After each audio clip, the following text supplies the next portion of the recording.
নমস্কার, আমি ডাক্তার দেবপ্রিয় বক্সী, জনস্বাস্থ্য বিশেষজ্ঞ। আজ মাত্র 1 মিনিটে একটি খুব গুরুত্বপূর্ণ বিষয় বলবো। অনেক ডায়াবেটিস রোগী যারা সুগার পরীক্ষা করার দিন একটা বড় ভুল করেন। তারা ভাবেন আজ সুগার টেস্ট আছে, তাই ওষুধ খাওয়া যাবে না। তাই সকালের যে ফাস্টিং, সেটা তো ফাস্টিং মানে খালি পেটেই করে, কিন্তু যখন পিপি সুগার বা খাওয়ার পরের সুগার করে, তার আগে যে ওষুধটা থাকে সেই ওষুধটা উনি খান না।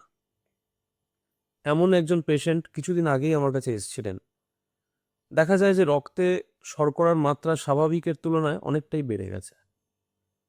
তখন কিন্তু আমার মনে হয়েছিল যে তার সুগার হয়তো নিয়ন্ত্রণে নেই, কিন্তু বাস্তব যে সমস্যা সেটা কিন্তু আলাদা।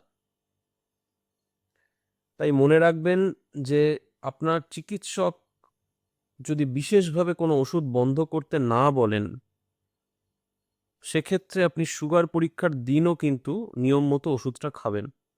পোস্টপ্র্যান্ডিয়াল বা পিপি ব্লাড সুগার যেটা, সেই পরীক্ষার ক্ষেত্রে প্রথমে স্বাভাবিক সময় আপনি খাবার শুরু করুন এবং চিকিৎসকের পরামর্শ অনুযায়ী খাওয়ার আগে বা পরে যখনই ওষুধ আছে সেটা খাবেন, এবং খাওয়া শুরু করার ঠিক 2 ঘন্টা পরে আপনার রক্তের শর্করা পরীক্ষা করুন।